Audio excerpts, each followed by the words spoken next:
मेरी बेटी पर उसके पिता की बुरी नजर है, इस प्रारब्ध को मैं कैसे सहन करूं? अगर मुझे कुछ हो जाता है तो उसे कौन संभालेगा, कौन रक्षा करेगा, इसकी इनको चिंता लगी रहती है।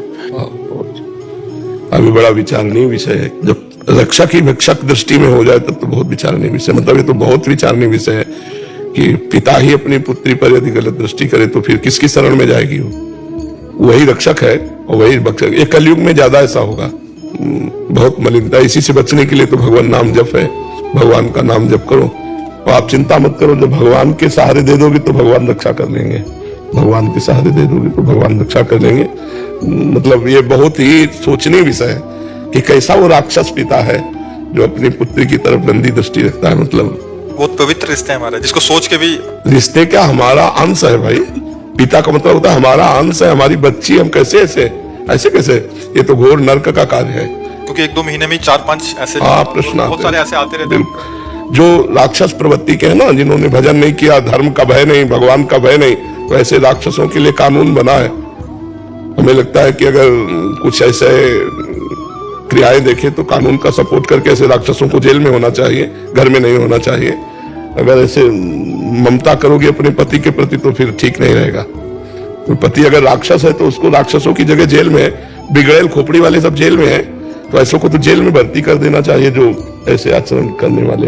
अलग हो गई हूँ सर, अलग रहती हूँ। अच्छा, ताकि ये सुरक्षित रहे। तो बहुत अच्छी बात है। फिर तो चिंता न करो, भगवान है ना सबके साए हो, भगवान सबके रक्षक है, तुम चिंता। पर ये बड़ा आश्चर्य का विषय है।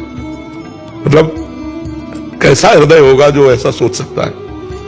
मतलब ऐसा तो सुन के मतलब हृदय कांपता है कि ऐसा कैसे, इतना बड़ा भयानक पाप कैसे वो कर सकता है। पर जब बुद्धि भ्रष्ट हो जाती है तो कुछ भी कर सकता है। या मोबाइल में आपकी फोटो लगा सकते हैं? हाँ, वो तो सभी को अपने प्रियजनों की फोटो लगाते, कोई अपनी लगाता है, कोई अपने प्रियजनों की लगाता है। कई बार हाथ जूठे होते हैं जैसे, और कई बार फोन उठाना पड़ जाता है, कोशिश करते हैं ना उठाएं फोन। वैसे कोशिश इसलिए करो क्योंकि वो फोन जब आप लेंगे फिर इसके बाद क्या क्या कार्य करेंगे तो सब जूठा हो जाएगा। जूठे हाथ से या सोच के हाथ से मोबाइल नहीं छूना चाहिए, क्योंकि वो पवित्र जगह में भी हम जाएंगे, मंदिर में भी जाएंगे तो मोबाइल हमारी जेब में होगा, और कोई बात हुई तो उस समय भी छू सकते हैं। तो मोबाइल ऐसा चीज है कि हर समय साथ रहता है, तो उसको पवित्र रखना चाहिए। अब इतने की टोटी के नीचे मिट्टी लगा के मांझ के दो तो उसको छुओ ही मत ही। शौच जैसे लेटरिन में है, लोग मोबाइल नहीं, शौच के समय मत छो यार, इतनी देर चैन से, कम से कम शौच तो हो लो यार चैन से। हर समय मोबाइल, भोजन पाया, नाम जपते हुए पाओ, और हाथ धोया, आचमन किया, फिर मोबाइल उठा लिया। अगर कहीं उस समय भोजन के समय कोई इमरजेंसी फोन है तो बायां हाथ पवित्र रखा जाता है, इसीलिए बायां हाथ से भोजन थोड़ी किया जाता है, दाएं हाथ से किया, एक ही हाथ से हो जाता। वो तो जो अज्ञानी लोग नहीं जानते दोनों हाथ से ऐसे, नहीं तो एक हाथ से अभ्यास डालना चाहिए। एक हाथ पवित्र है, मोबाइल बाएं हाथ से उठा के बातचीत कर लो, रख लो, तो दोनों हाथ से पाते हो। मर्जी संसार में तो सभी जैसे उसमें तो दोनों रोटी भी दोनों से तोड़ेंगे। नहीं, वो एक अंगूठे में कम दम है क्या? तो ऐसे तोड़ के पाई जाती। मर्जी एक चम्मच से ही सब्जी जाएगी निवाला के अंदर, तो एक रोटी पा कौराओ, फिर चम्मच से सब्जी ले ले इसे अच्छा, दोनों हाथ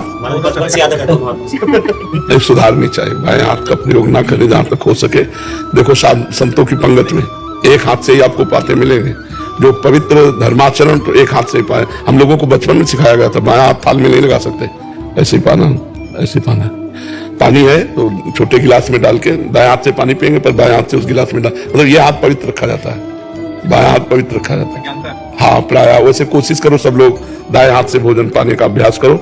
बायां हाथ सहयोग में रहे कि जैसे कटोरे में 4 लोगों के बीच की सब्जी का रखा है तो उससे सब्जी इसमें डाल लें अपनी थाल में, लेकिन पाए दाहिने हाथ से ही, बाएं हाथ से ना पाए, बहुत अच्छा रहेगा। बायां हाथ पवित्र रखें। शरीर को स्वस्थ रखने के लिए भी अलग अलग भोजन पाना चाहिए, और धर्म की पुष्टता के लिए भी अलग अलग भोजन पाना चाहिए, और दाहिने हाथ से अधिकतर पाना चाहिए। और भोजन के पहले हाथ धो लेना चाहिए, सैनिटाइजर करके हाथ धो लेना चाहिए, तब भोजन पाना चाहिए। क्योंकि हम क्या क्या कार्य करके आए, कहाँ कहाँ से हमारे हाथों में जीवाणु है, तो उनको जैसे सैनिटाइजर कर लिया और फिर हाथ धोया।